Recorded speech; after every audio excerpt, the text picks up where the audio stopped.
gente, tudo bom com vocês? Sejam muito bem-vindos a mais um vídeo aqui do canal. E bom, gente, no vídeo de hoje eu quis trazer algo um pouquinho diferente do que eu normalmente trago, que é dicas de estudos. Pois é, eu acho que eu nunca trouxe um vídeo aqui falando sobre dicas de estudo. Eu já mostrei o que eu faço, como que é mais ou menos a minha rotina, já fiz study vlog, já fiz também um vídeo estudando como a Rory Gilmore, que deu bastante visualização, inclusive. Mas hoje eu quis trazer um vídeo falando de algumas coisas que eu faço que me ajudam a não só tirar notas boas, mas também a aprender o conteúdo de fato. Então, sem mais enrolação, bora lá para as dicas. A dica número 1 é leia livros. Eu sei que parece clichê, eu sei que muita gente fala sobre isso na internet, mas, gente, vocês não têm noção do quanto que isso vai mudar a sua capacidade de tanto memorizar o assunto quanto de entender o assunto, principalmente, e eu falo isso principalmente para quem estuda psicologia. Leia os clássicos, porque os clássicos, gente, eles te ajudam a entender um pouco de como que funciona a mente humana. Isso é muito importante. E já para quem estuda psicologia, tem uma indicação de livro para você que está começando, para você que quer fazer faculdade de psicologia. Eu indico muito esse livro aqui, que é o livro da psicologia. Eu não terminei de ler ele ainda, porque ele tem muito conteúdo. Parece que ele é fininho, mas se você abre ele, gente, tem muita coisa escrita, a letra é bem pequenininha, parece realmente aqueles livros que a gente tinha na escola, sabe, para estudar. Então, assim, é muito legal, gente, tem muita informação e tem, assim, muita coisa mesmo sobre psicologia. Isso aqui me ajudou bastante a entender algumas vertentes da psicologia, a entender melhor como que funciona a linha de pensamento desses autores e tudo mais, então eu indico muito. E é claro, né, falando sobre livros ainda, que eu gosto de falar sobre livros, leiam livros também, para quem já tem ali o hábito mais de ler, leia livros de filosofia, principalmente se você é um estudante aí de humanas, enfim, nessa área, assim, inclusive para quem é de psicologia também, leia livros de filosofia, porque a filosofia, querendo ou não, ela é a base de muitas ciências humanas que a gente tem hoje. Então é muito importante a gente entender de onde que vêm esses pensamentos e como é que eles evoluíram ao longo da história. Então, leia livros. A segunda dica que eu vou dar aqui é tenha um lugar para se organizar. Eu particularmente gosto do Notion, eu acho que vocês já estão cansados de ver aqui, quem me acompanha já deve estar cansado de ver eu falando do Notion, mas aqui, gente, eu amo o Notion, tá? Inclusive, eu organizei aqui o roteiro do vídeo pelo Notion, eu organizo literalmente a minha vida pelo Notion. Mas o que eu quero dizer com tem um lugar para se organizar? Tem um lugar onde você tem as suas anotações de aula, onde você tem os dias que vão ter as provas, para você realmente se organizar no seu calendário escolar, né, ou no seu calendário da faculdade.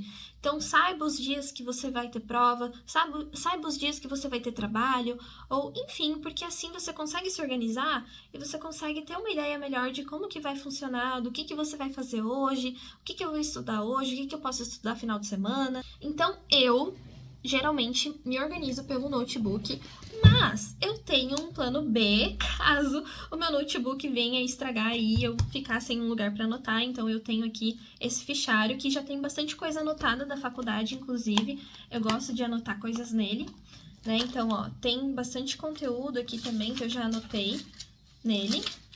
Então é muito importante a gente ter um lugar tanto físico quanto se você gosta de digital, é legal também você ter um lugar digital ali para se organizar. Eu futuramente pretendo trazer um vídeo mostrando um pouco mais sobre como que eu mexo no Notion, como que é o meu Notion de estudos e como que eu me organizo nele. Mas por enquanto, nesse vídeo, eu só vou falar isso do Notion. A terceira dica, ela é mais uma pergunta que eu vou soltar aqui no ar, só que depois eu vou responder. O que eu faço durante a aula?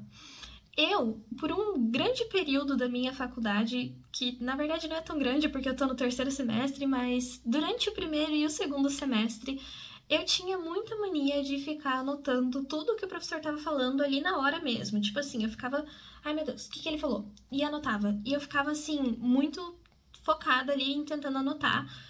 E muitas vezes eu ficava cansada, então depois do intervalo eu não anotava mais nada porque eu já tava de saco cheio de fazer isso. Então, assim, o que você deve fazer durante a aula? O que eu particularmente estou fazendo esse semestre e tá funcionando demais é gravar as aulas. Pois é, eu não gravava as aulas porque eu achava que se eu ficasse anotando ali o que o professor estava falando ia ser o suficiente. Só que não era, porque depois de um tempo eu parava de anotar e eu ficava cansada. Então o que eu tô fazendo? Eu tô gravando todas as aulas e depois eu passo por escrito elas no meu computador. Por exemplo, eu tô aqui mexendo no computador, eu vou deixar a tela dele aqui. Por exemplo, aqui em processos grupais, que foi uma matéria que inclusive eu tirei nota baixa na primeira prova, eu fiquei bem triste, mas acontece. Eu peguei, gente, e gravei todas as aulas e depois eu passei por escrito. Então eu tenho tudo escrito exatamente como o professor falou. E inclusive, eu tenho até exemplos, ó. Isso aqui literalmente eu escrevi tudo que o professor falou, né? Ó, até coloquei aqui professor. Então, assim, isso me ajudou demais. Eu tô fazendo isso com todas as aulas, né? Não só de processos grupais, que é uma das matérias que eu tenho. Então, por exemplo, fundamentos da teoria de campo do Levin, né? Eu tô aqui fazendo também as anotações. Eu parei no minuto 6, eu até marquei aqui que eu parei no minuto 6 do áudio. Então, gente, de verdade, isso me ajuda muito. Esse daqui é meu Notion, inclusive, de estudos. E fazer isso me ajuda, por quê? Porque durante a aula eu posso ficar prestando atenção no que a professora tá falando, eu posso interagir com ela e ao mesmo tempo eu vou ter tudo isso registrado depois. E daí, assim que eu pego, sento na cadeira e falo, eu vou passar esse áudio aqui por escrito, é como se eu estivesse relembrando tudo, então isso me ajuda a lembrar e isso parece que melhora a memória. Eu não sei explicar o que acontece, mas parece que eu lembro. É muito mais fácil de lembrar depois desse assunto, porque é meio como se eu estivesse vendo ele 3 vezes. A primeira vez que eu vejo é durante a aula, que eu interajo ali, que eu presto atenção. Não fico cansada porque eu não tô ali focando em escrever. A segunda é quando eu escuto ele no áudio e a terceira é quando eu paro para escrever. Então parece que é 3 etapas, 3 vezes que eu vejo o mesmo assunto. Então isso é muito legal e isso me ajuda demais, tá, gente? Isso é uma dica muito boa, tá? A quarta dica é: não deixe as coisas para cima da hora. Parece básico, né? Parece o óbvio, mas gente, de verdade, não deixe as coisas para cima da hora. Não deixa para estudar no último dia, não deixa para estudar perto da prova, porque isso só vai aumentar a sua ansiedade. Você vai provavelmente ficar muito nervoso na hora de fazer a prova, então de verdade, não deixe para fazer em cima da hora. Que nem eu falei, né, juntando todas essas dicas, grave o áudio da aula e veja logo tipo assim, um dia que você tem disponível, né? Porque eu sei que se você é CLT, você não tem muito tempo para fazer isso. Eu entendo porque eu também sou. Então, assim, se você tem, por exemplo, um tempinho no final de semana, já passa o áudio, entendeu? Já passa o áudio por escrito e fica focado ali. Eu sei que a gente tá cansado, eu sei que a gente só quer dormir, ou que a gente quer ficar assistindo TV, jogando videogame, enfim. Mas, de verdade, pegue esse momento que você tem, ou que você iria ficar assistindo vídeo no Instagram ou no TikTok, e passa esse áudio por escrito. Você passar por escrito. E não deixe para estudar em cima da hora. Você vai fazendo isso ao longo das semanas. Tipo assim, gravou a aula dessa semana, tenta gravar, tenta passar por escrito antes de acontecer a próxima aula, antes de vir a aula que vem. Porque daí você já vai saber do assunto, você vai poder participar da aula, você vai poder falar com o professor, né, discutir ali durante a aula. E você vai saber do conteúdo. Então, na hora da prova, você não vai ficar tão ansioso ali para estudar, ou tão ansiosa, tão pensativa, tipo assim, ai meu Deus, e agora? Né? Tá chegando a prova, eu tenho que estudar tudo isso. Não, você não precisa, porque você já foi estudando ao longo da semana, você já foi vendo ali, já foi pesquisando. Então, isso é muito importante, não deixar para cima da hora.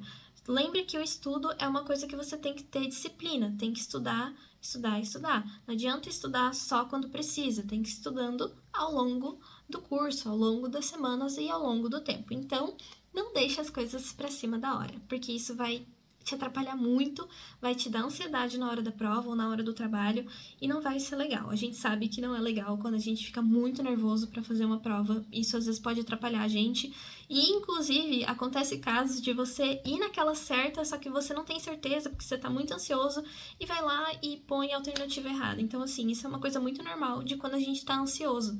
Então se você tiver mais confiança de que você sabe o assunto, aquilo vai te ajudar na hora de fazer a prova, vai te deixar mais calmo, mais relaxado, e isso é o que a gente quer na hora da prova. Agora, a quinta dica, ela é um pouquinho polêmica, mas é necessária de se falar aqui nesse vídeo. Usar o ChatGPT para estudar. Como eu falei antes, o ChatGPT pode ser ou seu melhor amigo ou pode ser o seu inimigo. Então, depende de como você vai usar ele. Então, uma coisa que eu gosto muito de fazer é revisão para a prova. E normalmente eu reviso o assunto com o ChatGPT. Então, o que eu faço? Eu coloco todos os slides, mais os textos extras, apesar de que eu particularmente eu prefiro eu mesma ler o texto, os textos que os professores deixam e fazer os meus resumos, mas a gente sabe que nem sempre a gente tem tempo, então é legal você pelo menos colocar no ChatGPT para ele resumir ali para você, te explicar, para você ter mais ou menos uma noção do que é esses textos, da onde que vem, né? Essas informações dos slides dos professores, então é bem importante você ter pelo menos um conhecimento sobre esses textos extras que geralmente os professores deixam para a gente ler. Então, eu coloco ali os slides, os textos extras e peço para o chat juntar tudo e me explicar de uma forma bem explicada, com bastante detalhe. Assim que ele te deu esse resumo, você vai ler ele. Se você não entendeu, lê de novo. E daí depois você pede para ele montar perguntas difíceis com base no estilo de prova que a sua universidade tem. Eu vou até mostrar aqui para vocês, aqui no meu computador, ó. Aqui, por exemplo, questão 5 de nível avançado, né? A gente tem aqui o textinho e tem as opções. Aí a gente vai, responde, e daí ele vai me explicando. E se caso eu errar, que nem aqui na 6, ele me explica o porquê que está errado. Então é muito bom, eu peço sempre para ele explicar, né? Ah, chat, por que eu errei, né? Me explica, caso eu errar uma questão, me explica o porquê e onde que eu errei. Então ele sempre fala aqui, ó, tá vendo? Eu errei bastante, inclusive foi nessa prova ali que eu tirei 9,75. Tá vendo como é importante a gente errar? Porque a gente aprende com erro. Então, daí ele foi me explicando e isso, gente, me ajuda demais. Vocês não têm noção, porque é como se você já estivesse fazendo uma prova antes de fazer a prova. Então, isso é muito benéfico, né? Estudar assim com o ChatGPT te ajuda muito. E é muito legal a gente procurar responder questões, né? E é muito melhor quando a gente tem as questões já baseadas ali com o que a gente está aprendendo, porque isso vai te ajudar ali na hora da prova, você vai ter mais insights, você vai entender melhor o assunto e coisas desse tipo. Então, pessoal, esse foi o vídeo. Eu espero muito que vocês tenham gostado. Eu espero que tenha servido de algo essas dicas. Eu espero que vocês tenham extraído algo de bom desse vídeo. Eu espero muito também que vocês tirem muitas notas boas nesses próximos semestres. E esse foi o vídeo de hoje, pessoal. Até o próximo!